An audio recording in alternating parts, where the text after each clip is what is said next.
예, 안녕하십니까. 예, 12월 모의고사입니다. 예, 별리사 스쿨 모의고사고요. 지금은 이제 벌써 5회입니다. 5번째인데 아마도 이제 시험을 보신 분들은 아시겠지만 이번 문제가 제일 어렵습니다. 예, 이번 그러니까 20문제죠. 아니, 미안합니다. 10문제죠. 이번 10문제가 아마 그 별리사 스쿨 모의고사 전체 중에서 아마 가장 난이도가 높았을 거예요. 그러므로 못 풀어도 기죽지 마십시오. 예, 이거는 그냥 이런 것도 있다라는 겁니다. 그리고 지금은 이제 12월이기 때문에 모의고사 보고 나서 아, 내가 공부할 게 좀 있구나라는 자극을 받으라라는 취지인 거예요. 그러니까 뭐 못 풀었다 그래서 너무 기죽거나 뭐 그러지 않으셨으면 좋겠습니다. 그리고 여기 있는 문제들은 난이도가 높고 여기 있는 문제를 꼭 푼다 못 푼다 이런 거 신경 안 써도 괜찮아요. 다만 궁금하신 분들은 한번 제 강의를 들으면서 혹은 제가 나눠드린 해설지를 보면서 한번 확인해 볼 수 있었으면 합니다. 자, 이제 12월 문제풀이 모의고사 한번 가보도록 합니다. 자, 보시면요. 이게 쿨롱 안정화 에너지에 관한 그림이거든요. 자, 기억 지문을 보면요. K와 F로부터 K양이온 F분이 생성되는 반응의 델타 H는 델타 H1보다 크다 그랬습니다. 그게 맞느냐 틀리냐 확인하는 겁니다. 자, 요거 반응이 보시면 되겠죠? 이 반응이 어떤 거냐면요. NA는 이온화 에너지를 받으면 그러면 NA 양이온 되죠? 그리고 전자가 튀어나갑니다. 이게 이온화 에너지에 관한 얘기고요. 그 다음에 F는 전자를 받아서 F 음이온 되죠? 그때 얘는 갖다 전자 친화도만큼 일렉트론 어피니티만큼의 에너지가 방출돼 주는 거죠. 그래서 이 두 가지를 더하게 되면 이렇게 될 거예요. 전자 이렇게 날아가고 NA는 플러스 F는 NA 양이온 플러스 F 음이온 이렇게 될 건데 이때 관여하는 에너지 값은 여기 들어가겠죠? 이온 에너지 여기 있고 전자 친화도 여기 있으니까 자, 이온화 에너지 빼기 전자 친화도 이렇게 될 거예요. 그러면 여기서 우리가 알고 있는 기본적인 상식에 관한 개념 자체가요. 이온화 에너지의 절대값과 전자 친화도의 절대값을 비교하게 되면 항상 얘가 크죠. 이온화 에너지 절대값은 전자 친화도의 절대값보다 항상 어떤 원자든 간에 큽니다. 그 얘기는 결과적으로 큰 데서 작은 거를 빼주는 값이기 때문에 이 값은 당연히 0보다 커야 한다라는 거고요. 이게 델타 H1인 겁니다. 델타 H1은 그래서 0보다 크다 이렇게 되는 거고 우리는 흡열 과정이다 라고 말할 수 있어요. 그러면 중성 NA와 중성 F가 NA 양이온 되고 F 음이온 될 때에 그때 델타 H 값은 0보다 큽니다. 이 얘기가 되는 거예요. 자, 그러면 기억 지문에서는요. NA가 아니라 여기가 K죠. 그럼 여기가 K 양이온 되겠죠.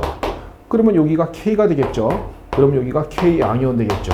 자, F는 똑같은데 다른 점은 NA와 K의 차이점이 있습니다. 그러면 포타시움, 이 칼륨은 말이죠. 아, 우리가 이온 에너지의 기본적인 경향성에 대해서 알 수 있겠군요.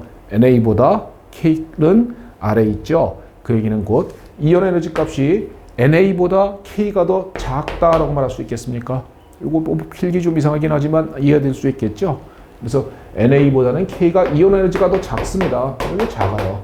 그러면 원래 NA의 이온화 에너지에서부터 전자 친화도를 뺀 값이었는데 K의 이온화 에너지는 NA보다 더 작단 말이죠. 그러니까 작은 데서 똑같은 값을 빼준 거잖아요. 그러면 그때의 값이 델타 H다라고 그랬단 말이죠. 그러면 델타 H 값은 여기의 값인 델타 H1보다 값이 요 값이 더 작아야 될 것이다 라고 말할 수 있겠죠. 그래서 델타 H는 델타 H1보다 크다라는 지문이 틀렸고요. 작다라는 지문으로 써줘야 합니다. 그래서 기억 지문은 틀린 거예요.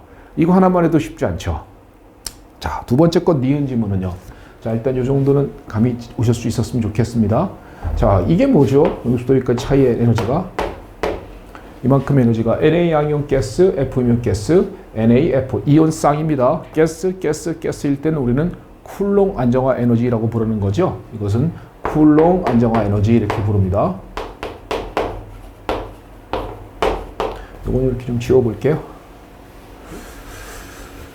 그래서 이만큼 해당되는 에너지는 쿨롱 안정화 에너지다라고 부르는 거고 원래 에너지 값은 마이너스 뭐 어떤 상수값을 쓰고요. 4파이 E0 R분의 Q1, Q2인데 이런 식은 몰라도 괜찮고요. 이런 식은 의미성을 두지 않아도 괜찮습니다. 다만 요 식에서 뭐 이런 뭐 4파이 2제로 뭐 이런 거 의미를 두지 않아도 괜찮고요. 거리에는 반비례한다는 거죠. 그래서 거리가 길면 길수록 요 값은 이게 크면 클수록 쿨럼 안정 에너지 값은 작아진다는 것을 우리는 생각해 주면 되는 겁니다. 자, 그러면 보시면요. K 양이온과 니은 지문에서 F 음이온으로부터 자, 여기가 Na 양이온 F 음이온이 아니라 K 양이온 F 음이온일 때는 자, KF가 만들어졌습니다. KF라고 부르는 이온 쌍이 만들어졌어요. 그러면 KF는 NAF에 비해서 자, 이온 간의 거리가 당연히 얘가 사이즈가 큽니다. 이게 사이즈가 크죠. 사이즈가 크다는 것은 이온 간의 거리가 당연히 더 멀다라고 말할 수 있겠습니까? 거리가 크다는 얘기죠. 이 값이 크다는 얘기죠. 거리가 크다는 얘기는 쿨롱 안정 에너지 값은 작아져야 된다는 얘기가 되겠죠. 그러면 이게 이만큼의 에너지 값이 NAF에 해당되는 쿨롱 안정 에너지였는데 KF일 경우에는 이 값이 더 작아져야 됩니다 라고 말하니까 요것보다 요 간격보다 더 좁은 간격이어야 될 것입니다. 그러니까 예를 들면 한 이쯤 되면 될까요? 그러면 값이 더 작아진다 라고 말해줄 수 있겠죠. 그러면 요쯤 되는 값이라면 값이 작구나 라고 말할 수 있고요. 그 다음에 이 X축은 뭐냐면요. 이온 간의 거리입니다. 거리는 당연히 그렇잖아요. KF는 사이즈가 크니까 거리도 멀겠죠. 그러면 NAF의 이온 간의 거리가 이만큼이었는데 KF란 놈은 아마도 좀 더 거리도 길어질 것입니다. 그러면 니은 지문에서 KF가 생성될 때는 NAF의 지점과 비교하여 요것보다 오른쪽이면서 위쪽이다라는 거죠. 그래서 오른쪽 위로 올라간다라는 니은 지문은 올바르게 되어 있는 것이죠. 그래서 기억은 틀렸고 니은은 올바르다라고 말할 수 있습니다. 자, 그래서 정답은 기억 틀렸고 니은 맞다. 자, 디귿 지문은요. 예, 이게 이온 간의 거리인데 이거보다 더 가까울 때는 반발력이 우세하다라는 것은 당연한 개념인 겁니다. 그래서 정답은 니은과 디귿이 맞게 되어 있어요. 그래서 4번이 정답에 해당됩니다. 그래서 정답은 기억 틀렸고 니은 디귿이다. 정답은 4번인 거예요. 자, 이 문제도 그렇게 쉽지 않았을 것입니다. 그리고 시간이 아마 조금은 걸렸을 거예요. 자, 두 번째 거 한번 보시면요.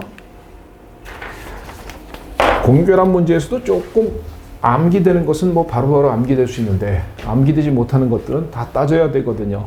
그렇기 때문에 이 문제도 아마 시간이 꽤 걸려 있었을 거예요. SBF5입니다. 요거 중심 원자 SB 혼성오비탈은 SP3D 이 정도 나옵니까? 예, 이 정도 기본적으로 책에 있는 것 같은 거는 확인될 수 있었으면 좋겠어요.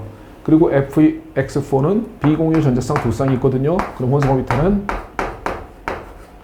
SP3D2이다. 분자 모양은 평면 사각형 이렇게 바로바로 튀어나와 주십니까? 자, XEF3 한번 볼까요? XEF3 양이온. 자, 요거요.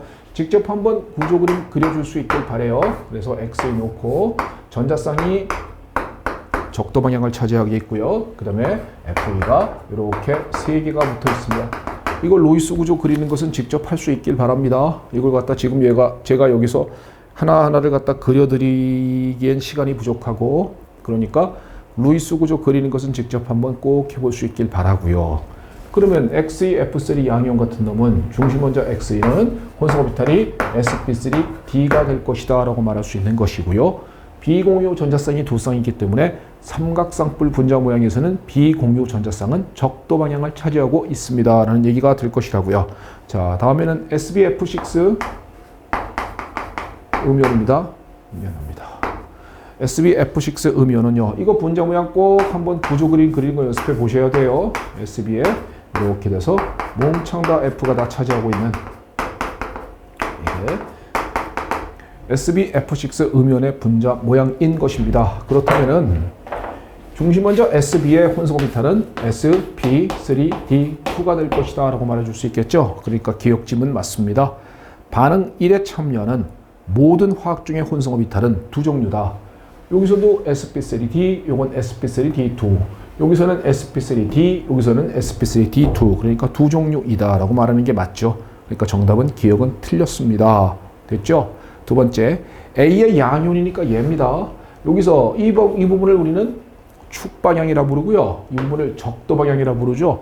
삼각쌍뿔 분자 모양에서는 항상 세 가지 개념을 꼭 기억하시는 거예요. 삼각쌍뿔 하면은 축 방향은 적도 방향보다 길다. 비공유 전자쌍은 적도 방향을 찾으려는 경향성을 보인다. 전기 음성도가 큰 놈은 축 방향을 찾으려는 경향성을 보인다. 이거 거의 뭐 아주 신념화시켜서 외우고 있어야 돼요. 예, 그거에 대한 내용을 이해하고 외워야 되는데 이해를 못하면 최소한 암긴 되어 있어야 합니다. 예, 꼭 기억하십시오. 결합 길이는 모두 갖다 틀린 겁니다. 삼각성뿔에서는 축 방향이 여기가 길다라고 하는 거고요. 여기가 짧다라고 이렇게 얘기를 해야 되는 거예요. 그러니까 니은 지문은 잘못되었습니다. 라고 말해줄 수 있습니다. 자, 세 번째 거. B의 음연은 바로 얘입니다. 그냥. SBF6 음연이죠. 얘는 사각뿔의 구조가 아니라 정팔면체 구조이다 라고 말해주는 것이 맞겠죠. 그러니까 정팔면체이다 라고 말해야 합니다. 그러니까 D것 지문은 틀렸고요. 그 다음에 반응 2에 참여하는 모든 화학중 중에 입체수가 7인 물질이 있다 그랬거든요. 어떤 화학중이냐면요. SBF6입니다. F6는 X의 비공유 전자성이 한 쌍 있게 돼요. 루이스 구조 그리는 방법대로 연습해 보십시오. 한 쌍 있어요. 그 얘기는 뭐냐? 스트랩 넘버가 7이거든요. 스트랩 넘버 7이면 분자 모양이 뭡니까? 뭐 이런 질문 의미 없어요. 일반 학습 범위가 아닙니다. 그러니까 아하, 요건 입체수가 7이구나. 그러니까 입체수가 7인 물질이 있다. 그래, 이 정도까지만 잡을 수 있으면 되는 거지. 이거의 뭐 혼성오비탈은 무엇인가요? 뭐 분자 모양은 어떻게 되나요? 라는 것은 전혀 신경 쓸 필요가 없습니다. 말 그대로 그냥 입체수가 7인 물질이 있다. 라는 지문은 맞는 거다라는 것이죠. 정답은 기억과 리을이 맞서서 정답은 2개입니다. 이렇게 몇 개다라고 문제가 나오면 쉽지 않단 말이에요. 그죠? 그러니까 이 문장에서도 그러니까 말하자면 그냥 하나하나의 지문을 따지면 그렇게 어려운 건 아닌데 몇 개냐라고 물으면 또 실수 하나만 나오면 틀릴 수 있어요. 그렇기 때문에 이렇게 쉬운 문제다라고 보여지진 않는 거예요. 예, 다만 이 정도는 내용상 모르는 것은 있어서는 안 된다라고 생각은 듭니다. 자, 문제 12번이었습니다. 13번 가볼게요. 13번이 제일 어렵죠? 13번 문제 정말 난이도 높습니다. 출처가 어디일까요? 예. 수능 문제를 약간 바꿔왔습니다. 그러니까 수능에서 이렇게 막 이렇게 어렵게 문제가 내고 그래요.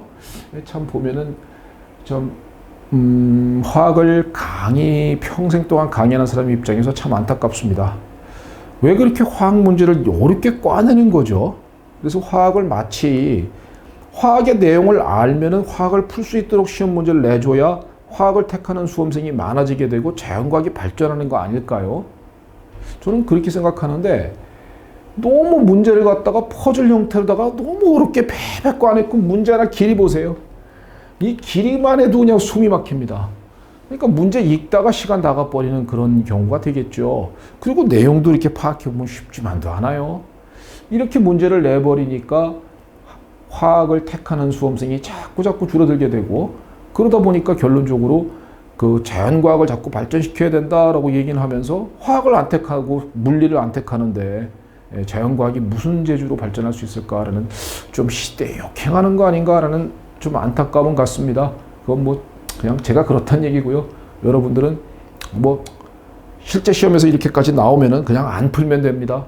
이건 괜히 풀려고 이렇게 손을 딱 대시는 그 순간 다른 거를 시간이 없어서 못 풀게 되니까 그냥 풀지 마시고 그냥 지금은 한번 연습해 본다라는 취지만으로 한번 생각해 보시죠. 자, 문장은 쭉 읽었으니까 읽어드리진 않을게요. 자, 보시면요. 자, A가 4g까지는 C의 양이 A에 의해서 결정받습니다. 그러니까 여기까지는 뭐냐? 여기까지 우리는 A가 한계 시약이다라고 말할 수 있어요. 여기까지는 A의 양에 의해서 생성물의 양이 결정이 나거든요.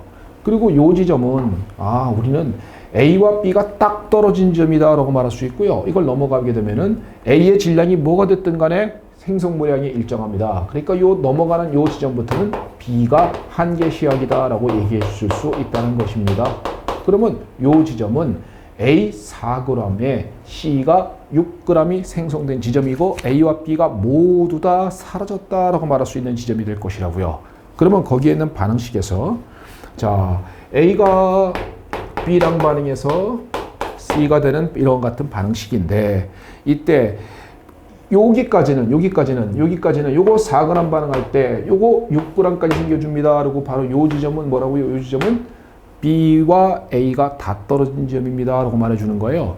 그러면 A와 B가 반응해서 C라는 놈이 됐는데 얘가 4g 반응했습니다. 그러면 얘는 6g이 생겼습니다. 그러면 결론적으로 요 정보에서 B는 2g이 반응했다는 것을 알 수 있을 것입니다. 질량 보존의 법칙이죠. 그래서 반응물의 질량과 생성물의 질량은 동일한 것입니다. 라는 질량 보존의 법칙에 의해서 여기 값이 요 2g이 바로 xg이다 라고 말해주는 거기에 대해서 bxg을 넣고 하는 말에서 xg 값을 알 수가 있었다는 것이죠. 그러면 일단 요거 정보를 갖다가 요 그래프상에서 우리가 하나 깨우쳐내고요. 그 다음에 반응식을 보시면 얘 1몰은 얘 1몰과 반응한 거 맞죠? 그러면 이렇게 말하는 거잖아. 몰수는 것은 분자량분의 현재 질량 아니겠어요? 몰수는 분자량분의 현재 질량이니까 자, 요거 현재 질량은 4g이다. 그러면 얘는 분자량 mx라고 한번 말해 봅시다. 이거 대 my분의 요거는 2g이다 이렇게 말해 주는 거겠죠. 이게 B가 몇 대 몇이어야 돼요? 얘가 1몰 반응하면 1몰이니까 1대 1의 몰비여야 하는 것입니다. 라고 말해 줄 수 있겠죠. 그 얘기는 결과적으로 요 값은 4가 될 것이고 요 값은 2가 될 것 아니겠습니까? 그래야지만 1대 1이잖아요. 그러면 우리는 여기서 알 수 있는 정보가 mx 대 my는 mx라고 말하면 좀 그렇겠군요. b라고 하죠. ma, mb라고 말하죠. mb는 그 질량 분자량의 b가 2대 1의 분자량의 b다라는 것을 우리는 이 정보에서 또 하나 깨우칠 수 있다는 거죠. 그러면 이 그래프상에서 이 지점에서는 깨우칠 수 있는 것은 b는 2g이 반응한 것이다 라는 걸 깨우칠 수 있고요. 그 다음에 앞에 있는 계수비는 1대 1의 몰비로 반응하는 것이니까 얘 4g 반응할 때 얘 2g 반응하려면 얘는 1몰이어야 되고 얘도 1몰이어야 된다라는 B는 말해줄 수 있지 않겠습니까? 결과적으로 A의 분자량과 B의 분자량의 B는 2대 1의 분자량의 B다라는 개념을 일단은 요걸 갖다 먼저 이렇게 캐치가 되어야 돼요. 이걸 캐치한 다음에 이제 여기까지 해도 또 어렵습니다. 그 다음에 이제 또 쫓아가 보면요. 잠깐 지우고요. 그러면 이제 여기서 얻을 수 있는 정보는 A의 분자량과 B의 분자량의 B는 2대 1의 비율이다라는 것을 우리는 알아냈고요. 그 다음에 이제 자 거기 보면은 요 지문에서 가와 같은 용기를 사용해서 A 8g과 B 8g을 반응시켰다 그랬거든요. 그러면 요걸 한번 여기서 무슨 정보를 또 얻을 수 있는지 한번 가봅시다. A가 B랑 반응해서 C다라는 놈이 생성되는데 얘 8g이 반응됐다, 얘 8g이 반응됐다 이렇게 됐거든요. 이렇게 반응됐다라고 문제에서 주었어요. 그러면 자 8g은 몇 몰인가요? 하면은 분자량은 나눠주면 되겠죠. 그러면 4몰이다 이렇게 되겠죠. 이놈은 분자량은 1몰이라고 볼 수 있겠어. 분자량은 1이라고 말하면 되잖아요. 그러니까 얘는 8몰이다라고 말할 수 있겠죠. 그러면 요거고요. 왜? 얘는 분자량이 2라고 보면 되고 얘는 분자량이 1이라고 보면 되니까. 그러면 얘는 현재는 없죠. 그러면 자 요놈은 4몰이 반응하고 4몰만큼 없어지면 요놈은 4C몰만큼 생겨야 될 것이다 라고 말할 수 있겠습니까? 앞에 개수가 C니까. 그러면 결론적으로 반응이 지나면 요건 다 떨어지고 요놈이 4몰 남고 요놈이 4C몰이 남을 것입니다 라고 말할 수 있어요. 그러면 A 8g, B 8g을 반응시켰을 때 A는 다 떨어지고 B는 4몰이 남고 C는 4C몰이 남습니다 라고 말할 수 있다는 거, 이걸 깨우치는 거 되겠죠. 근데 문제에서 또 뭐라 그랬냐면 얼마나 복잡합니까? 보세요. 이 다의 반응 결과 용기 내 B와 C의 부분 압력은 1대 2였다 그랬습니다. B와 C의 부분 압력은 1대 2였다 그랬거든요. 자, 문제를 가만히 보시면요. 이런 용기 속에서 반응을 일으켜주는 겁니다. 그러니까 부피가 일정하죠? 부피가 일정하고요. 그 다음에 문제의 단서에서 쭉 보게 되면은 온도는 일정한 겁니다. 이렇게 단서가 있어요. 그러니까 T가 또 일정하죠. 그러면 V 일정, T 일정이다라는 것은 V 일정은 그림에서 알 수 있는 거고 온도 일정은 단서에서 알 수가 있어요. 그럼 PV = NR타는 식에서 얘가 일정한 값이고 얘도 일정한 값이라는 겁니다. 그러면 요거 알 수 있겠네요. 변수는 C와 몰수가 남습니다. 즉 압력비와 몰비는 같은 개념입니다 라는 것을 깨우칠 수 있겠죠. 그러면 압력비와 몰비가 같습니다 라고 그랬는데 문제를 보시면 압력비는 1대2다 그랬습니다. 그러면 뭐가 된다? 압력비가 곧 몰비가 될 거다라고 말해주는 것이 되겠죠. 이게 가능하다라는 것입니다. 그러면 압력비 이꼴 몰비예요. 그러면 자 몰비가 4대4죠. 4대4고 요 몰비가 곧 압력비가 되니까 이게 1대2입니다 라고 말해주는 거지 않습니까? 이게 1대2라고요. 그러면 결과적으로 C값은 앞에 계수 C값은 2구나 라는 것을 우리는 다의 결과로부터 이거를 얻어낼 수 있는 정보를 깨우치는 거죠. 그러면 일단 여기까지 깨우쳐냈어요. 자, 그 다음에 이제 반응식은 이렇게 쓰는 겁니다. 이것도 지우고요. 그러면 이제 반응식은 있으다 라고 이렇게 쓰는 것이죠. 자, 이제 그 다음에 이제 문제 이제 본격적으로 갑니다. 자, 맨 마지막에 문제. 자, 실험 과정 나에서 얼마나 오래 걸려요? 설명하는데도 숨이 막히네요. 그러니까 시험장에서 만약에 이런 문제 맞닥뜨리는 그 순간 풀려고 하면 안 됩니다. 예. 그러니까 다른 걸 다 풀고 나서 도저히 풀 게 없다. 근데 나는 화학이 좀 주 전략 과목으로서 나는 해볼 만한 그런 사람이다. 라고 생각했었을 때는 모르는데 그 외에 괜히 이런 문제 읽으면서 손대지 마세요. 과정 나에서 A를 2g 사용했을 때 그때 용기 내 기체 압력 P1과 6g을 사용했을 때 용기 내 기체 압력 P2의 B, P2분의 P1 값은 얼마냐 이렇게 물었습니다. 자, 갑니다. 얘가 반응식은 A 플러스 B가 EC가 된다는 걸 알아냈어요. 그럼 얘가 2g을 사용했었을 때 원래 얘는 아까 얼마만큼 있다 그랬습니까? 2g이 있었다 그랬죠. 질량 보존의 법칙이요. 그러면 2g은 몇 몰인가요? 아까 분자량은 얼마로 넣으랬죠? 2라고 넣으랬죠. 그러니까 1몰이죠. 요건 분자량이 얼마죠?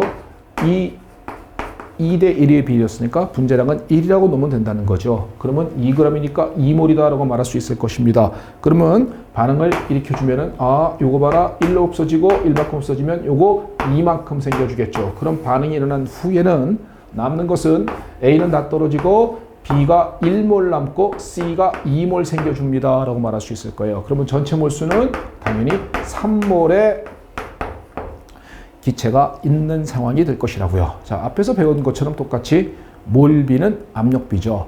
그러니까 전체 3몰은 결국 압력이 P1 값이 3atm이다 혹은 뭐 단위가 얼마일지는 몰라도 3이다 라고 말해주는 것은 무리가 되지 않을 것입니다. 그럼 P1 값은 3입니다 라고 말할 수 있어요. 그러면 이 과정을 그대로 한번 A를 6g 썼을 때 똑같이 한번 해보는 겁니다. 그러면 똑같이 한번 가보면요. 여기가 6g이란 말이에요.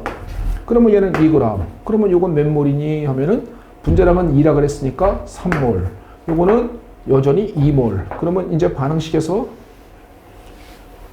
요건 지우고요. 그러면 자, 이번에 얘만큼 없어지겠죠. 얘만큼 없어지고 요놈은 4만큼 생겨줍니다. 이렇게 될 거예요. 그러면 요번엔 B가 다 떨어지게 되고 얘가 1몰, 얘는 4몰 생기니까 전체 몰수는 5몰이 생겨줍니다. 라는 것이고요. 이게 곧 압력비하고 똑같다니까요. 그럼 P2분의 P1 값은 얼마입니까? 얘는 5라 그랬고 얘는 얼마? 3이라 했으니까 5분의 3입니다.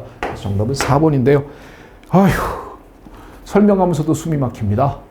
그리고 문제 푸는 거 괜히 손대지 않기를 바라겠습니다. 문제 13번이었습니다. 예.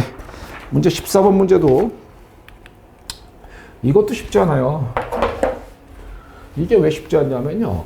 이거는 내용상으로는 어려운 거 없는데 은근히 B하고 C 이런 게 들어가면서 헷갈립니다. 이때 자 A와 B가 용매고 C가 용질인 겁니다. 이때 XC 값이 1일 때 압력이 제로입니다. 그러니까 C란 놈은 아하 용질은 용질인데 비휘발성이구나 하는 걸 알 수 있어요. 왜? XC가 1일 때 압력이 제로거든요. 그러니까 C란 놈은 비휘발성, 날아가지 않는 용질이다 라고 말해주는 것이죠. 자, 기억 지문입니다. 임기온도는 A하고 B 중에 누가 크냐 이렇게 묻는 겁니다. 자, 여기 정보가 뭔가요? 자, 여기 보시면요. 이게 X값이 용질의 몰 분율이에요. 그런데 용질의 몰 분율이 제로일 때니까 순수 용매만 있는 것이죠. 그때 요 Y절편값, 요 값은 PA0라고 말해주는 것이 맞겠죠. 그러면 요 값은 PB0입니다 라고 말해주는 것이 맞겠죠. 그러면 PA0하고 PB0 중에 자 PA0를 말로 하면 순수 용매 A의 진압인 겁니다. PB0는 말로 하면 순수 용매 B의 진압인 거예요. 누가 값이 컸냐? 이거 값이 크죠. 증갑이 크다 얘기는 A가 증갑이 큽니다. 자, 우리가 알고 있는 기본적인 내용 들어가 보시죠. 얘가 증갑이 작습니까? 증갑 작다. 분자간의 힘은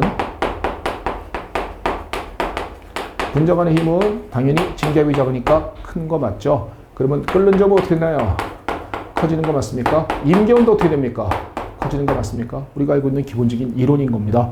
그래서 증갑이 작은 B란 놈은 A에 비해서 분자간의 힘이 더 크게 되고 끓는 점도 높게 되고 임계온도도 높게 되는 겁니다. 라고 말해줄 수 있어요. 그래서 기억 지문은 틀린 것이다. 라고 요 Y 절평값에서부터 순수 A의 증갑은 순수 B의 증갑보다 크다라는 사실로부터 깨우칠 수 있다는 것이죠.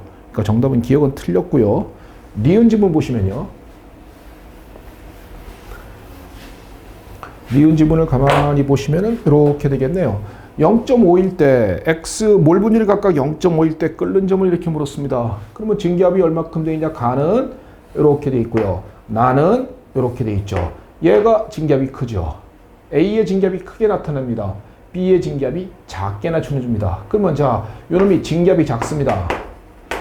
증갑이 작으니까 당연히 끓는 점은 당연히 더 높게 나타내 줘야 될 것입니다. 그러니까 0.5일 때 끓는 점은 가보다는 나가 크다라는 니은 지문은 올바르게 되어 있는 상황인 것이라고요. 그러니까 일단 기억 틀렸고 니은 맞습니다. 라고 확인해 줄 수 있고요. 그 다음에 자, 세 번째 디귿 지문은요. 몰분율 X에서 증갑력 내림은 이렇게 물었거든요. 자, 증갑력 내림의식은 델타 P입니다. 자, 용매는 B고요. 용매는 B고 용질은 C인 경우입니다. 이럴 때 증갑력 내림식을 한번 써볼까요? 자, 이렇게 쓰는 거 맞아요. 순수 B의 증갑에서 B와 C가 섞였을 때의 증갑을 뺀 값이다 라는 거 맞죠? 그러면 이거는 라우레 법칙에 의해서 요거는 XB PB0입니다 라고 쓰는 거 맞겠죠? 그러면 요 식을 바꿔 쓰면 1-XB PB0입니다 라고 쓰는 거 맞겠죠? 그러면 1-XB 값을 우리는 XC라고 부르는 거 맞습니까? 왜? A가 A, B의 개념이 아니라 B가 용매고 C가 용질일 때입니다. 그렇기 때문에 이것은 XC 값이 될 것이고요. PB0다라고 말하는 것이 맞겠죠. 그러면 자, 이 식을 가만히 보시면요. 증갑력 내림은 얘가 XC 값이 X, 용질은 몰분율입니다. 그러니까 얘는 X 값이죠. 그러면 증갑력 내림 값은 그러면 몰분율이 X일 때, 즉 XC가 X만큼일 때 증갑력 내림은 X PB0이어야 되겠죠. 그죠? 그러면 결과적으로 PB0이다가 아니라 X PB0이다라고 말해야 된다는 거죠. 이게 증갑력 내림이라는 것입니다. 그러니까 디귿 지문은 틀리게 되어 있구나라고 확인될 수 있다는 것입니다. 자, 똑같은 관점으로 이렇게 한번 해가볼까요? 용매는 A고 용질은 C죠. 그러면 라우레 법칙상 PA는 XA PA0 이렇게 되는 거죠. 그러면 요 식을 쓰면 1-XC라고 써야 되겠습니까? 이게 은근히 A, C, B 이렇게 들어가면 은근히 헷갈려서 그래요. 그것 때문에 문제를 풀 때 어려움을 느낄지도 모릅니다. 그러면 자, 그대로 써볼게요. PA는 요거 정리하면 XC PA0 플러스 PA0가 되겠죠. 자, 거기 보시면요. Y축을 갖다가 PA라고 놨습니다. 요걸 Y축 놨고요. 이걸 X축 놨거든요. X축 놓으니까 Y 이퀄 마이너스 AX 플러스 요게 B다라고 부르는 거란 말이에요. 그러면 자, 여기서 마이너스 A 값이 뭐니 하면은 마이너스 PA0가 바로 마이너스 A가 되겠죠. 자, 한번 읽어볼게요. 기울기의 절대값은 기울기의 절대값이니까 마이너스 PA0의 절대값입니다. 즉 PA0의 이 값이란 말이죠. 이 순수한 값이요. 그렇다면은 이 값은 순수 용매의 증갑력을 의미한다. 예, 정확하네요. 그러니까 이 값의 절대값은 순수한 A라면 A, B라면 B의 증갑을 의미한다라는 개념인 겁니다. 말하자면 이렇게 식으로 나타내 줄 수 있느냐 이걸 물었는데 역시 쉽지 않습니다. 그래서 정답은 니은과 리을이 올바르게 되어 있고요. 정답은 3번이다 라고 말해줄 수 있는 문제가 될 것이에요. 자, 15번 가봅니다. 속도 문제인데요. 또 어렵습니다. 이것도 엄청나게 문제가 난이도가 높아요. 만약에 이 문제를 갖다가 보는 순간 바로바로 풀 수 있는 정도의 수험생이다 라고 하신다면요. 공부 거의 완성이라고 보여져요. 그런데 아마 그런 수험생은 많지 않았을 거예요. 기죽지 마십시오. 자, 화학종 C의 화학 난로 계수는 X는 2보다 크다. 어떻게 알 수 있을까요? 데이터로서 알아야 합니다. 예, 한번 보시면요. 부피를 2배 올렸죠. 부피를 2배 올렸다는 건 압력을 낮춰준 겁니다. 압력을 낮춰줬으니까 부피를 2배 됐으니까 몰 농도는 절반 되는 거 딱 좋아요. 초기 농도는 절반 됐고 절반 됐어요. 부피가 2배 됐으니까 당연한 얘기입니다. 온도는 당연히 같은 상황이고요.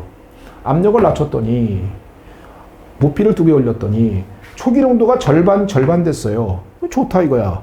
그러면 최종 농도도 만약에 평형의 이동이 없다면, 평형의 이동이 없는 상황이라면 요게 0.25가 되어야 되지 않겠습니까? 그렇잖아요. 평형의 이동이 없이 만약에 부피를 2배로 탁 늘린 상황이 됐어요. 그러면 최종 농도, 초기 농도가 다 절반으로 딱 줄여야 되는 거예요. 그러면 얘는 1에서 0.5로다가 1에서 0.5로다가 주는 건 당연히 좋다. 근데 0.25가 되어야 된다는 건데 이게 평형의 이동이 없는 상황인 건데 자 0.31이에요. 즉, 자 여기서 뭘 얻을 수 있겠습니까? 정방으로 평형이 이동하였다라는 거죠. 어떻게? 압력을 낮췄더니만 정반응으로 평형을 이동하였다. 르샤틀리 원리입니다. 압력을 낮추면 몰수가 증가하는 방향으로 간다. 그럼 몰수가 증가하는 방향으로 간다. 그럼 반응물의 몰수는 가스에서 반응물의 몰수는 얘 1몰, 얘 1몰이니까 2몰입니다. 생성물의 몰수는 X몰입니다.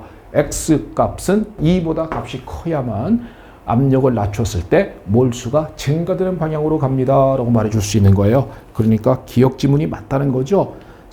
화학종 C의 화학양론 계수 X는 2보다 크다. 예. 반응물의 계수는 2, 생성물의 계수는 X인데 압력을 낮춰서 몰수가 증가하는 방향으로 가야 되니까 그러니까 X값은 2보다 값이 커야 한다라고 말해주는 지문이 맞아요. 그래서 기억 지문은 올바르게 되어 있는 상황이 될 것이라고요. 요걸 하나 깨우칠 수 있겠느냐? 안 쉽죠. 이걸 쉽다고 말할 수는 없어요. 자, 두 번째 거 니은 지문 가볼까요? 온도가 높아지면 평형상수가 감소한다라고 했습니다. 기본적인 알고 있는 지식 상태가 뭡니까? 온도를 높이면 평형상수 어떻게 돼요? 커지면 무슨 반응? 흡열 반응이라 부릅니다. 온도를 높였을 때 평형상수가 작아지면 발열 반응이다라는 거거든요. 그러면 니은 지문은 온도가 높아지면 평형상수는 감소한다라는 말이 맞으려면요. 발열 반응이어야 돼요. 그래야만 온도를 높였을 때 평형상수가 작아진다라는 것을 갖다가 그 데이터가 만족되는 것이에요. 자, 여기 한번 데이터 한번 보시죠. 문제를 가만 보면 온도에 관계된 것은 자, 여기는 부피가 동일, 그래, 1. 온도가 300에서 600으로다가 2배를 높였어요. 온도를 높였습니다. 그랬더니만 초기 농도는 부피가 변동 없으니까 변동 없어요. 그러면 얘도 원래는 평형 이동이 없으면 그냥 0.50 되어야 되는데 0.40인 겁니다. 생성물의 농도가 줄었어요. 어느 방향으로 간다는 얘기죠? 온도를 높였더니만 어느 방향 갔다? 역반응 진행했다는 거죠. 온도를 높였으니까 역반응 진행하였다라고 말하는 겁니다. 자, 이걸 요 데이터에서 깨우치는 것이에요. 부피는 일정하게 놔두고 그러면 초기 농도는 당연히 변동 없을 것인데 원래 평형의 이동이 없다면 생성물의 농도도 똑같아야 될 거다. 근데 온도를 높였더니만 생성물의 양이 줄었다. 그 얘기는 역반응 같다. 즉 온도를 높여서 역반응으로 진행하였다라는 요 데이터를 얻어낸 것입니다. 그러면 르샤틀레 원리에서 자 이제는 기본적인 이론과 연결시키는 거죠. 온도를 높이면 흡열 반응 쪽으로 간다라는 것이 르샤틀레입니다. 온도를 높이면 흡열 반응 쪽으로 간다는 것이 르샤틀레 원리고요. 이게 르샤틀레 원리란 말이에요. 그러면 자 연결시켜 주죠. 데이터 온도를 높이면 역반응 가는데 르샤틀레 원리 온도를 높이면 흡열 반응이다. 그러니까 역반응이 흡열 반응이다. 그러니까 역반응이 흡열 반응인 걸 알았습니다. 그 얘기는 다른 말로 하면 정반응은 어디 방향일까요? 정반응은 발열 반응인 겁니다. 그러면 데이터 그대로 나왔네요. 발열 반응에서는 온도를 높이면 평형상수 값은 감소된다라고 말해야 한다는 거예요. 그러니까 정답은 니은 지문은 올바르게 되어 있다는 겁니다. 기억도 맞고 니은도 맞다. 온도를 높아지면 평형상수가 감소한다. 이것도 쉽지 않죠. 3번 디귿 지문도 쉽지 않습니다. 자, 요거 한번 또 디귿 한번 보시면요. 활성화 에너지를 구하여라 그랬습니다. 그러면 우리가 이건 아마도 이걸 거예요. 활성화 에너지는 LNK1 마이너스 LNK2는 R분의 2A 가로 열고 T2분의 1 마이너스 T1분의 1이라고 보면 아레니우스식에 대입해서 활성화 에너지를 구해낸다라는 것은 느낄 수 있어요. 근데 문제는 뭐냐? 온도 두 개가 있어야 돼요. 그러면 온도 두 개는 300K, 600K라는 온도가 있습니다. 그러면 여기는 600K라고 이걸 아예 이렇게 써볼게요. K1 마이너스 ln K2는 R분의 2A 얘는 600분의 1, 얘는 300분의 1 이렇게 되는 거예요. 그러면 결과적으로 300K에서의 속도 상수값을 알아야 되고 600K에서의 속도 상수값을 알아야만 대입해서 활성화 에너지가 계산되거든요. 근데 문제는 속도 상수의 데이터가 없어요. 왜 없습니까? 유일한 단일 단계 반응을 한다 가정하자. 유일한 단일 단계 반응이다. 단일 단계 반응이 무슨 소리인가요? 속도식은 이렇게 써라 라는 거죠. 속도 상수 쓰고 반응물의 농도 곱으로 바로 표현하라 라는 겁니까? A에 대해서 1차, B에 대해서도 1차 속도식이다 라는 것이 바로 단일 단계 반응이다 라는 것의 단서에서 얻을 수 있는 것입니다. 그래서 속도는 속도 상수에다가 A의 농도 곱하기 B의 농도다 바로 쓰십시오. 이게 단일 단계 반응인 거예요. 그러면 자 300K에서는 무엇일까요? 300K에서는 속도 상수 K 값은 얼마인지 우리가 알고 싶은데 이 속도가 얼마나 그랬냐 하면은 이 속도가 5 곱하기 10-4승이라 했어요. 5 곱하기 10-4승이라고 했는데 얘의 농도가 1, 얘의 농도가 1이니까 K 값이 곧 얘죠. 그러니까 이게 이거죠. ln 5 곱하기 10-4승이라는 거죠. 빼기 ln. 자, 여기서도 600K에서도 똑같은 겁니다. 똑같이. 얘는 1이고 얘는 1이니까 K 값이 곧 속도의 V 값하고 똑같죠. 그게 결과적으로 이건 1 곱하기 10-3승이다 라고 말할 수 있는 거고 R분의 2A 600분의 1 마이너스 300분의 1 이 식을 정리해보라 라는 것이 될 겁니다. 이건 마이너스 ln2죠. 이게 마이너스 ln2니까 이걸 쭉 정리하면 2A 마이너스 600분의 1 하고 정리가 되거든요. 그래서 결과적으로 활성화 에너지는 600R ln2이다 라고 하는 디귿 지문도 올바르게 되어 있는 겁니다. 다 쉽지 않죠? 속도에서도 아마 제일 어려운 문제가 아닌가라는 생각이 듭니다. 예, 괜찮습니다. 못 풀어도 괜찮으니까 기죽지 마세요. 정답, 기억, 니은, 디귿이 다 올바르게 되어 있는 문제였습니다. 정말 쉽지 않아요. 16번 가봅니다. 또 쉽지 않죠? 그러니까 한 페이지 넘어갈 때마다 고통이었을 거예요. 수험생들은 아마 시험 볼 때. 그러니까 아마 저희 시험 보시면서 제 욕을 꽤 많이 하셨을 가능성이 높습니다. 예, 그러나 못 푼다 그래서 기죽을 필요는 전혀 없다라는 것을 다시 한번 강조해서 말씀드립니다. 하는 대로 공부하십시오. 하는 대로 하셔야 되고 화학에서 고득점 전략이 아닌 분들은 과감하게 버려도 괜찮아요.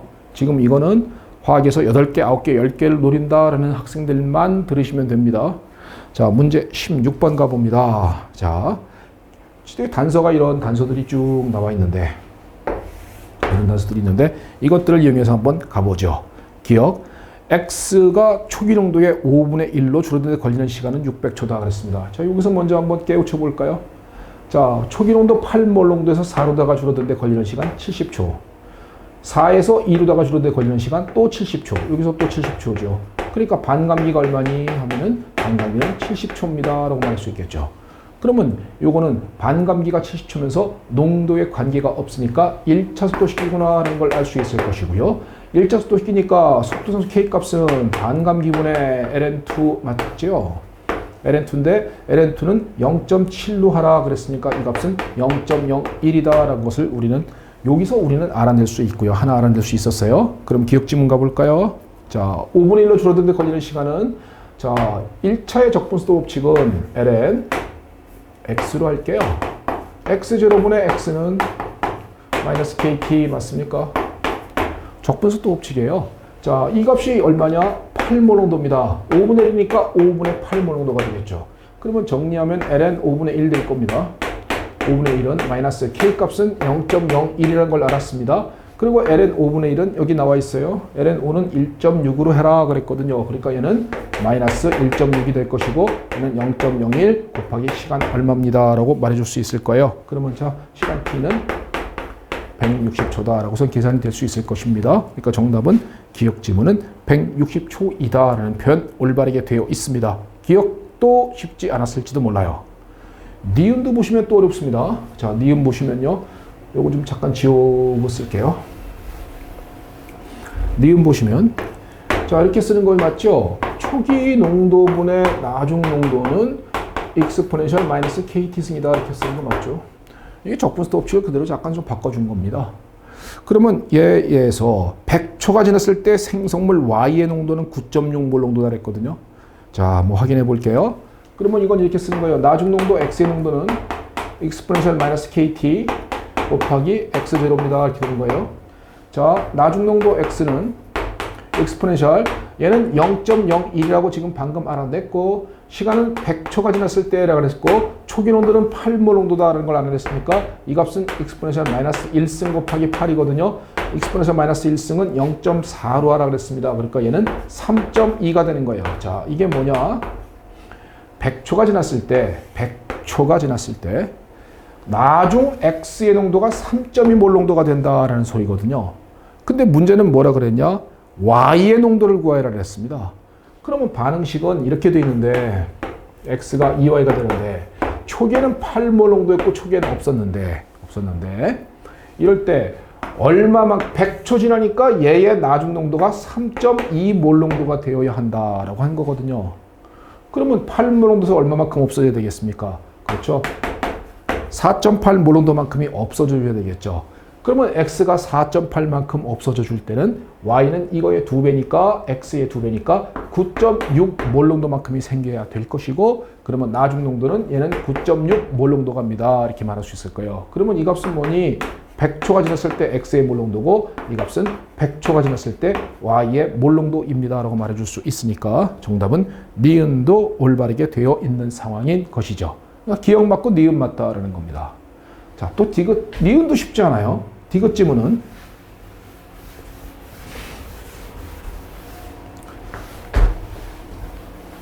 자, 디귿 지문 보시면요.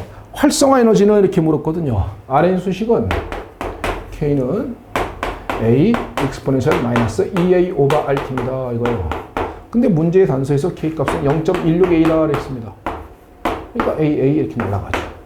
그러면 익스포넨셜 마이너스 EA 오버 RT 값이 이게 0.16입니다. 라고 말해주는 것이죠. 그러면 이게 익스포넨셜 마이너스 2승 아니겠습니까? 왜? 익스포넨셜 마이너스 1승이 0.4거든요. 그러니까 얘는 익스포넨셜 마이너스 2승이란 말이죠. 그러면 결론적으로는 여기서 RT분의 EA 값은 이것이 2다라는 것이잖아요. 이게 바로 이 부분이 되어야 될 테니까요. 그러니까 결론적으로 뭐니? 활성화 에너지 값은 2RT다라고 말해주는 거죠. 근데 온도가 얼마라 그랬냐? 문제에서 300K에서 그랬다고요.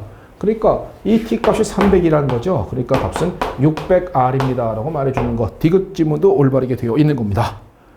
하나하나 다 쉽지 않죠? 그래서 기억 맞고 니은 맞고 디귿 맞아요. 자, 리을 지문은 그냥 읽으면서 쭉 꺼야 합니다. 촉매 오로지 활성화 에너지의 높낮이에만 영향을 주는 겁니다. 생성물의 양의 증가, 뭐 엔탈피를 변화, 깁스함수 변화 다 틀린 표현이에요. 그러니까 촉매는 활성화 에너지에만 영향을 주는 것일 뿐 생성물의 양을 증가시키거나 감소시키거나 그런 개념은 없습니다. 그러니까 정답은 3개가 정답 4번이라고요. 역시 속도 문제에서도 또 쉽지 않은 문제가 될 것입니다. 자, 이번에 또 17번 가볼게요. 17번 문제 산연기인데 또 쉽지 않습니다. 문제를 내면서 5회에서 내가 일반항 문제의 거의 정수를 내가 보여주리라고 결심을 했어요. 처음에. 왜냐면은 이제 시험 완전 막판은 아니잖아요. 내년 1월 달에 한 번 더 있으니까. 그래서 시험 임박했었을 때 뭔가 좀 자극을 받아라는 좀 약간의 의도가 깔린 그런 거니까 지금이어서 이런 문제 못 풀겠다고 지금 뭐 한숨 쉬시는 분들은 화학은 고도점 전략 과목이 아니신 분이니까 그냥 과감하게 버려도 괜찮습니다. 다시 한번 말씀드리지만요. 네, 자, 갑니다. 자, 보면은 10배를 물켰더니만 3.5가 4.5가 됐어요. 자, 무슨 얘기죠? 10배를 물켰더니 pH 1단이 가진 겁니다. HB는 뭐다? 강산이다 라고 바로 튀어나오니까. HB는 강산이어야 되고 얘는 10배를 물켰는데 4.0이 됐어요. 1단위가 증가되지 않았습니다. 그 얘기는 HA가 약산이어야 합니다. 이것도 설마 못 알아듣는 수험생 꽤 많을 거예요. 이겁니다. 0.1 몰농도 HCl은 pH가 얼마죠? 1이에요. 10배로 묵히면 0.01 몰농도가 되는 거거든요. 이게 10배로 물결답니다. 10분의 1로 바꿨다라는 거잖아요. 이때 HCl은 강산이거든요. 이때 pH가 얼마죠? 2입니다. 즉 강산이라고 부르는 놈은요. 10배로 물히게 되면 pH가 1단위만큼 증가하는 거예요. 그러니까 HB라는 놈은 원래 pH가 3.5였는데 10배로 물켰더니만 pH가 4.5가 됐다는 것은 HB는 강산이다라는 증거라고요. 하지만 약산이라는 놈은 이런 일이 없습니다. 왜 4.5, 4.5보다 좀 왜 작습니까, 선생님? 약산이면은 pH가 더 높아야 되는 거 아닌가요? 그런 개념이 아니에요. 10배로 물키면 자, 뭐가 커지나요? 이거 중요한 개념입니다. 10배로 물키면 이온화도 알파 값이 커집니다. 약산은 물키면 물킬수록 더 많이 해리가 일어나요. 그렇기 때문에 수소이온 농도가 생각한 것보다 더 많이 생긴다는 겁니다. 그래서 1단위보다도 더 적게 증가된다라는 개념인 거예요. 그래서 이놈은 HA는 약산, HB는 강산이다라는 것을 하나 깨우쳐주는 것. 이게 쉽지 않지요. 그러니까 일단은 고기념 하나 깨우치면은 일단 기억 지문에서 과정 1에서 수용의 농도는 수용의 과정 1은 첫 번째입니다. 수용의 농도는 이렇게 되겠죠. HB는 강산이니까 HB의 농도는 곧 수소이온 농도와 똑같죠. 그러니까 pH는 3.5라고 되어 있는 거니까 얘의 농도가 곧 10-3.5승이어야 마이너스 로그를 붙인 값일 겁니다. 그러면 결과적으로 이 HB의 농도는 10-3.5승이다 라고 말해줄 수 있는데 HA는 약산이라 그랬어요. 그러면 예를 들면요. HA의 K의 값이 10-5승이라고 합시다. 이렇게 한번 예를 한번 들어볼게요. 그러면 여기서 수소의 농도는 조금 전에 방금 10-3.5승이라고 그랬고 왜? pH가 3.5니까. 그러면 이 값은 루트 CKA 맞습니까? 루트 CKA가 수소이온 농도 맞죠? 그럼 이 값이 만약에 10-5승이라고 한다면 이 초기 농도는 10-2승이어야만 이 값이 나오겠죠. 그러면 이 HA일 경우에는 초기 농도가 10-2승이 돼야 되고 HB는 10-3승, 3.5승이 되어야 된다는 얘기예요. 그러니까 수용의 농도는 누가 커야 됩니까? HA가 더 크고 HB가 더 작습니다. 라고 말해야 되는 거예요. 그러니까 이런 얘기입니다. 강산이니까 초기 농도가 묽어도 pH가 3.5다. 약산이기 때문에 초기 농도가 진해야 수소의 농도가 3.5가 될 수 있다. 이런 얘기라고요. 무슨 말인지 이해가 되시는지요? 예, 이해가 되셨으면 좋겠습니다. 그래서 정답은 일단 기억은 틀렸습니다. 두 번째, K의 값은 자 강산입니다. K가 얼마죠? 거의 무한대죠. 강산이면 거의 100%가 됩니다. 무한대. 약산이면 K의 값이 작은 거죠. 그러니까 니은 지문은 그냥 HB가 강산이다라는 것만 알면은 해결됐습니다. 그러니까 니은 지문은 또 틀렸습니다. 세 번째, 과정 3에서는 강염기로다가 중화시킨 거죠. NaOH 수용으로 중화시켰습니다. 요건 약산과 강염기 적정인 겁니다. pH가 당량점의 pH가 7보다 커야 되고 요건 강산과 강기 적정이니까 당량점의 pH는 7이어야 하거든요. 그러니까 정답은 측정한 pH는 가가 나보다 크다라는 요건 맞습니다. 그러니까 요거는 약산 강염기 적정이므로 당량점의 pH는 7보다 커야 한다. 요거는 강산 강염기 적정이므로 당량점의 pH는 7이어야 한다라는 개념인 거예요. 그러니까 디귿짐은 틀렸고요. 자, 리을 지문은 어디가 틀렸나요? 예, K의 값은 농도에 따라 변동 없습니다. 거기 보면은 농도가 묽어짐에 따라 HB와 HA의 이온화도의 차이는 줄어든다 말은 맞아요. 하지만 이온화 상수는 변동 없는 거예요. 그러니까 정답은 한 개입니다. 2번이 정답에 해당되는 문제라고요. 역시 쉽지 않았을 것이에요. 자, 18번 문제를 한번 가볼까요?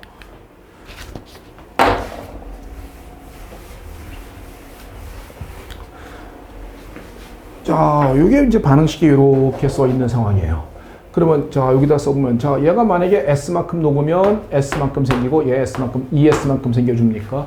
그러면 S 곱하기 ES의 제곱이 이 값이 KSP가 되겠죠. 값은 4 곱하기 10-18승이라고 되어 있단 말이죠.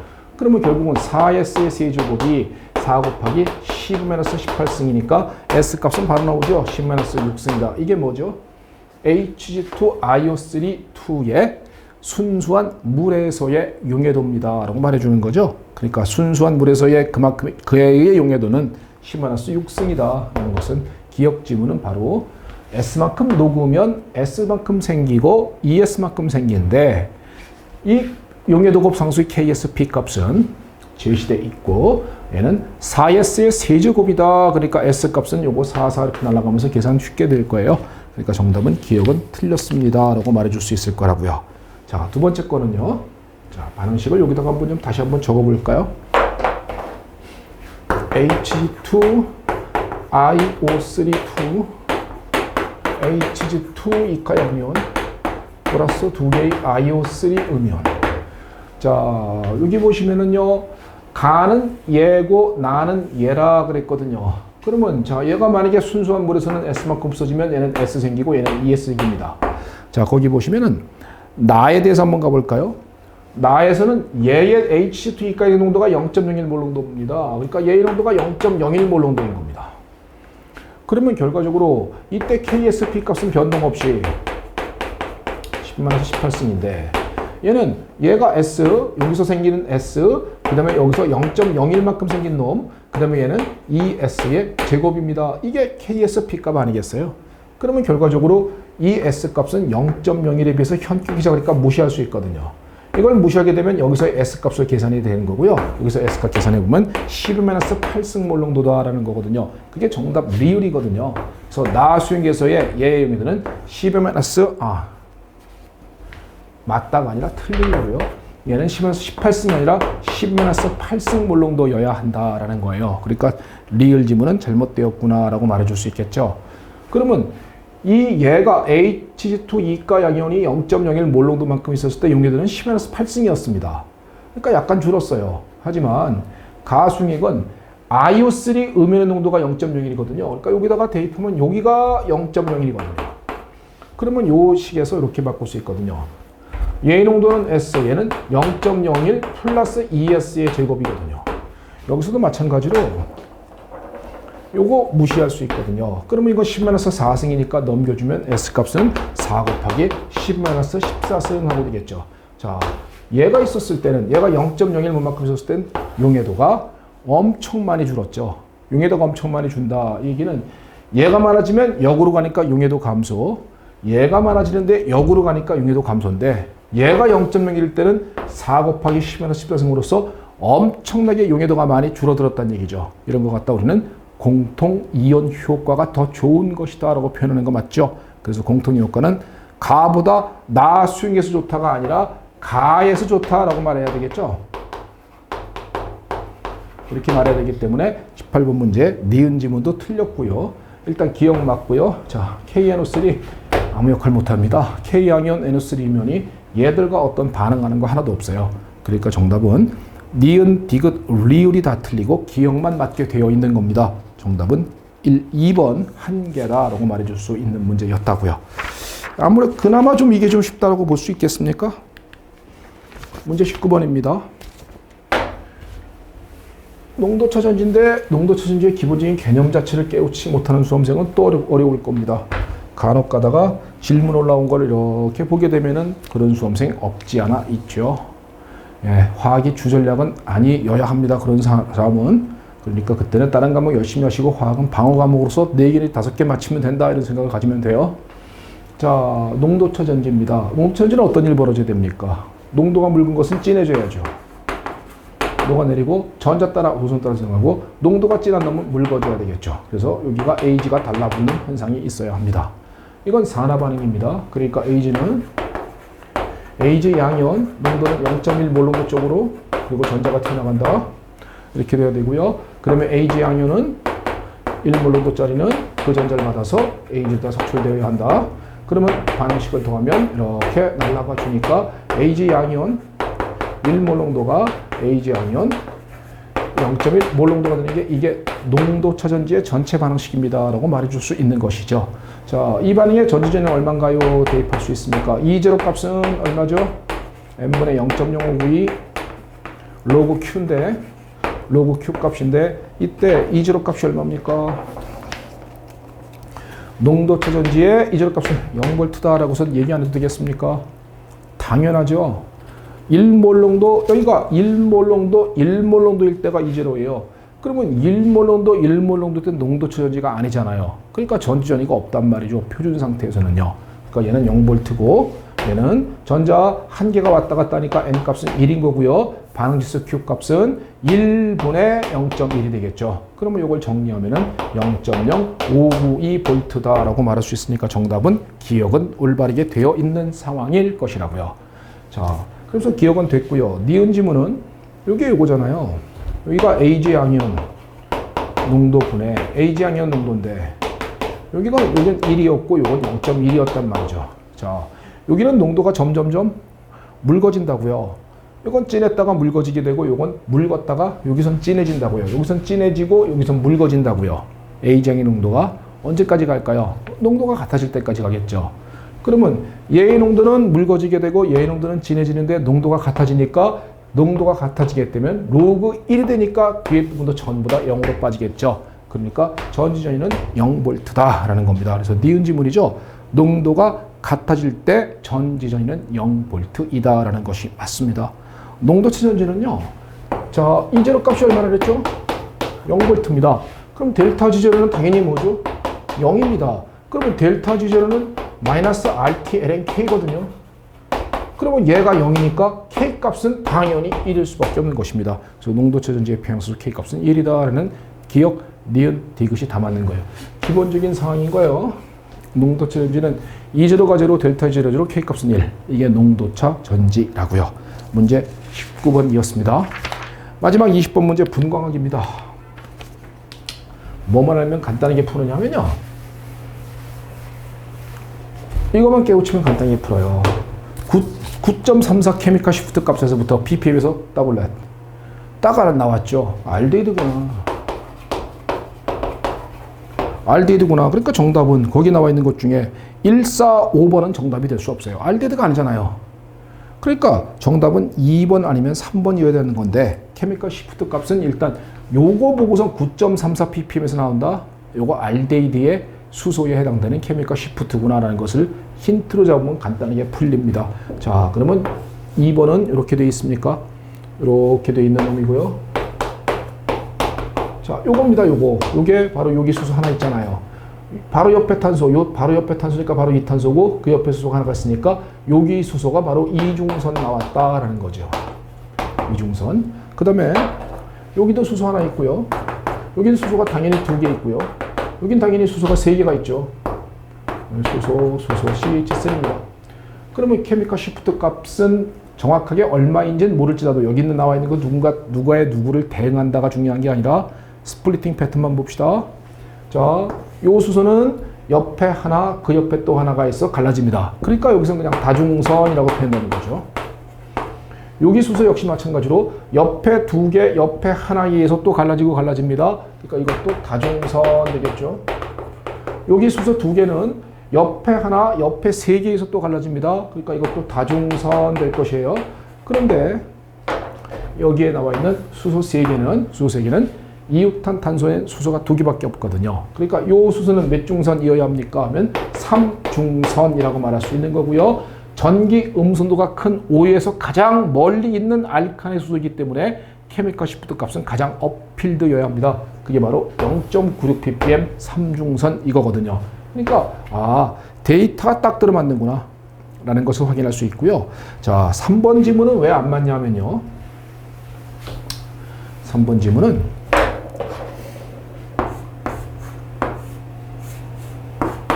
이렇게 되어 있습니까? 자, 여기 있는 수소는 몇 중선일까요를 따져보면요. 여기 옆에 탄소에는 요거고요. 여기에 수소가 2개 있거든요. 2개 있기 때문에 얘는 이웃탄 탄소에 있는 수소 개수가 2개라서 N+1 해서요. 요거는 3중선으로 나와야 되거든요. 그런데 여기에는 9.34 ppm에서 2중선으로 나와 있거든요. 그렇기 때문에 3번 지문은 케미칼 시프트 상으로 따지긴 힘들어도 스플리팅 패턴에서 우리가 정답이 아님을 제낄 수 있다고요. 그래서 정답은 2번입니다. 역시 쉽지 않죠. 자, 이거 12월 달 모의고사 문제 한 문제가 다 어렵습니다. 그래서 어떤 친구는 시험 끝나고 나와서 아주 허탈감에 빠져 있을 수 있어요. 그때 자, 힘내십시오. 실제 시험 문제는 이렇게까지 어렵게 안 나옵니다. 그러므로 말하자면 이건 어떤 거냐면 실제 시험 기출문제 중에서 난이도가 제일 높은 문제 10개를 다 갖고 온 거예요, 그냥. 그러니까 이렇게까지 모든 문제가 전부 다 이렇게 어렵게 나오지 않거든요. 그러니까 너무 기죽지 마시고 그냥 자기가 본인께서 공부하시는 대로 그렇게 나가시고, 지금 이 수업을 듣고 나서 뭔가 정확하게 이해가 딱 되고, 만약에 이 문제를 갖다가 시험장에서 풀었는데 3개, 5개 이상을 만약에 맞은 수험생이라면 아마도 그 실제 시험장에서는 9개, 10개를 맞지 않을까라는 한번 예견도 한번 해볼 수 있을 것 같아요. 자, 이제 5회까지 해설을 해드렸고요. 다음번에 다시 또 마지막인 6회 모의고사까지 마무리로 또 한번 해설해 드리도록 하겠습니다. 예, 수고했습니다.